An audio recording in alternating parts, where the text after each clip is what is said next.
Hello everyone, कैसे हैं आप सब लोग। मैं भवनदीप आप सभी का बहुत स्वागत करती हूँ मेरे चैनल पर। दोस्तों, आज हम बात करने जा रहे हैं ब्रिंजल प्लांट के बारे में। मेरे पास काफ़ी सारे ब्रिंजल के प्लांट्स लगे हुए हैं और उसमें भर भर के फ्रूटिंग भी हो रही है। मैंने दोस्तों जो ब्रिंजल के प्लांट्स लगाए थे वो मैंने फरवरी में एक लगाए थे, और मेरे पास एक ये वाला प्लांट है जो मैंने लास्ट नवंबर में लगाया था, और अभी तक इसकी हेल्थ देखिए कितनी अच्छी है। दोस्तों, ब्रिंजल का जो प्लांट है ये एक फ्रूट माना जाता है। इस प्लांट के जो वेजिटेबल्स होती है ना, इनको फ्रूट कैटेगरी में रखा जाता है। और ये बहुत ही एक हार्डी सी किस्म का प्लांट होता है। दोस्तों, इसको हम लोग 3 सीजन्स में ग्रो कर सकते हैं अलग अलग।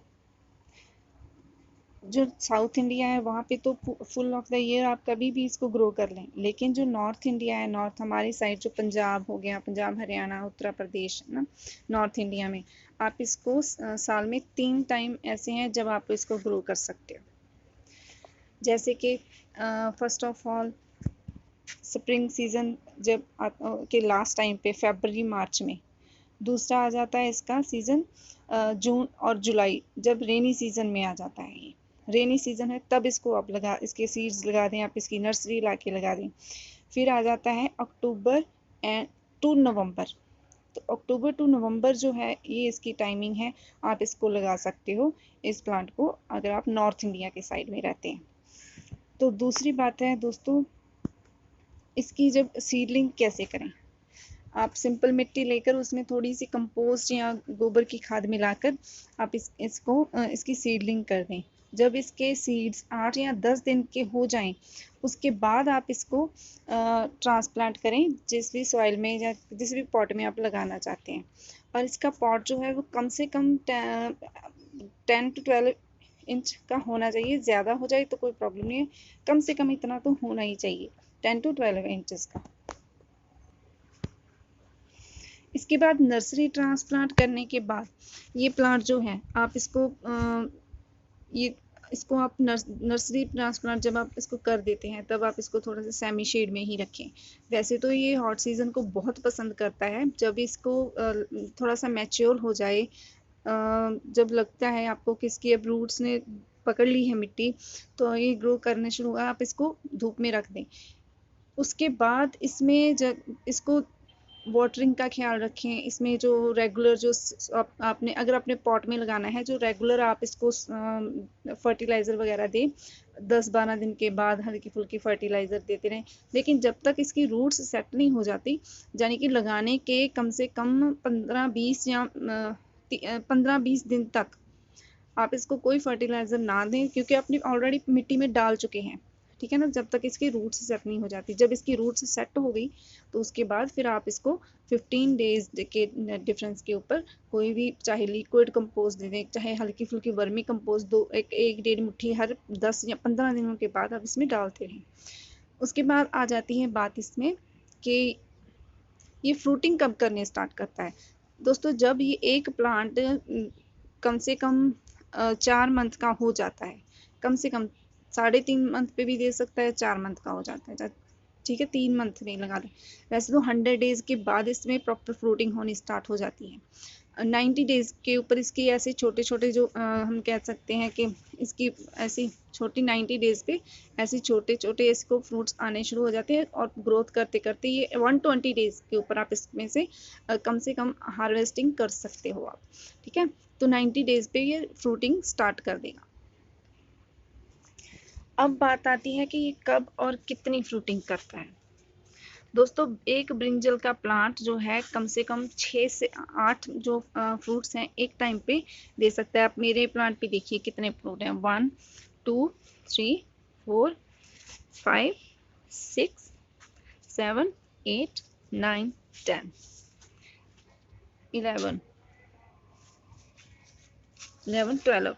12 जो फ्रूट मेरे एक प्लांट के ऊपर कम से कम लगे हुए हैं। कम से कम ये 6 से 8 फ्रूट एक टाइम पे देता ही देता है। आपका प्लांट ज़्यादा हेल्दी है, वो ज़्यादा भी दे सकता है। ये देखिए कितना बुशी और कितना बड़ा प्लांट है ये मेरा।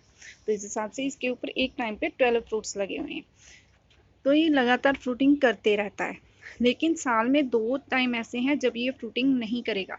लाइक जैसे जून की सख्त गर्मी हो जाती है, जब मई जून की सख्त गर्मी है तब, और जब एक्सट्रीम टेम्परेचर जब होता है नॉर्थ इंडिया का, like extreme summer, extreme winter, सख्त गर्मी और तेज़ सर्दी, सख्त सर्दी, इन 2 मौसमों में ये फ्रूटिंग नहीं करेगा। और इसकी फ्रूटिंग का जो सबसे बेस्ट टाइमिंग है, जैसे आजकल मानसून जो चल रही है उसमें अगर आपने फेब में लगाया है तो मानसून के सीज़न में ये भर भर के फ्रूटिंग देगा, ठीक है। उसके बाद ये नवंबर का मौसम जो है स्मूथ सा होता है, उसमें फ्रूटिंग ज़्यादा भर के देगा। तो इसको जो टेम्परेचर ये पसंद करता है वो 30 डिग्री तक ये टेम्परेचर, 25 डिग्री 27 डिग्री तक ये टेम्परेचर को झेल लेता है। उसके बाद जब एक्सट्रीम टेम्परेचर हो जाता है तब ये इस सख्त तेज़ गर्मी को में फ्रूटिंग स्टॉप कर देता है। और इसको जो है अच्छी सनलाइट बहुत पसंद है। आप इसको सेमी शेड में ना रखें। हाँ, जब आपने सीडलिंग करी है या आपने इसको रीपॉट करा है तब इसको पार्शली शेड में आप रख सकते हैं।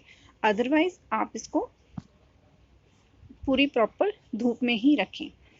वेजिटेबल्स हैं, सारी वेजिटेबल्स जो हैं वो सनलाइट रिक्वायरमेंट है उनकी, तो उस हिसाब से इनको चलने दें। अब बात आ जाती है दोस्तों कि इसमें कि ये कितने टाइम तक एक प्लांट ज़िंदा रह सकता है। दोस्तों वैसे तो इसकी लाइफ स्पैन जो टाइमिंग है वो 2 to 3 ईयर्स तक है। एक प्लांट अगर आपने उसकी संभाल करी हुई है तो वो 2 से 3 साल तक ज़िंदा रह सकता है, ठीक है।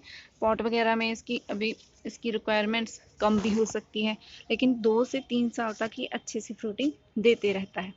तो दोस्तों आप जो एक बार अगर एग प्लांट लगा लेते हो, कम से कम फुल ऑफ द ईयर तो आप इसमें से फ्रूटिंग ले लोगे ही, और उससे ज़्यादा भी फ्रूटिंग आप ले सकते हो अगर आप इसमें केयर करते हो। और फर्टिलाइज़र की बात करें दोस्तों, आप इसमें मैंने इसमें कोई भी हार्श केमिकल जो फर्टिलाइज़र नहीं दिया हुआ है। तो मैंने क्या है कि मैं अपने जो ब्रिंजल के प्लांट को है हर 10 या 15 दिन के बाद इसमें कोई भी जैसे कंपोस्ट डाल देती हूँ, सरसों की खली में इसमें डाल देती हूँ लिक्विड फॉर्म में, या फिर मैं इसको स्प्रे करती रहती हूँ time to time neem oil का, या नीम के पत्तियों को उबाल के उसका स्प्रे कर दें। और इसमें जो है गोबर की खाद है वो गर्मियों में ज़्यादा ना डालें, उसको लिक्विड फॉर्म में डालें। अदरवाइज़ आप हर 15 या 20 दिन के बाद एक मुट्ठी एक प्लांट को आप कोई भी कंपोस्ट खाद, कोई भी गोबर की खाद गली सड़ी हो प्रॉपर ढंग से, वो आप इसको देते रहें। और ये बहुत ही अच्छा एक वेजिटेबल प्लांट है मेरे पास। मैं आपको बाकी प्लांट भी बीच बीच में दिखा चुकी हूँ। 3 वैरायटीज़ लगी हुई हैं, इसमें काफ़ी वैरायटीज़ आती हैं। आप अपने लैंड के हिसाब से उस वैसी वैरायटी लगा सकते हैं। अब इसके फ्रूट्स का साइज़ देखिए, अभी ये प्रॉपर ग्रो नहीं है, इसके बाद इसका बहुत बड़ा साइज़ हो जाएगा। मैं आपको बड़े साइज़ के जो है डार्क कलर के मैं आपको ब्रिंजल मेरी दिखाती हूँ। ये देखिए कितना बड़ा साइज़ है इसका, इसमें सारे ही बड़े बड़े साइज़ के लगे हुए हैं आपकी। अच्छा, इसकी एक और बेस्ट चीज़ है, आप इसको जितने मर्जी साइज़ का तोड़ लें ये पका हुआ ही मिलेगा। आप इसको छोटा साइज़ का भी तोड़ लेना तो वो भी ऐसा ही होगा जैसा कि एक बड़े साइज का ब्रिंजल होगा। ये देखिए। तो दोस्तों कैसी लगी आपको मेरी ये इन्फॉर्मेशन, मुझे ज़रूर बताएं। और मेरी और वीडियोस को देखने के लिए मेरे चैनल को सब्सक्राइब करें। वेजिटेबल के बारे में आप घर में वेजिटेबल्स लगाएं, घर की वेजिटेबल्स खाएं। और ब्रिंजल एक ऐसा प्लांट है जो एक एग प्लांट होता है, वो आपको एक से ज़्यादा टाइम तक, काफ़ी टाइम तक जो है आपको फ्रूटिंग देते रहता है। तो ज़रूर लगाएं। तब तक ओके, फिर तब तक के लिए गुड बाय।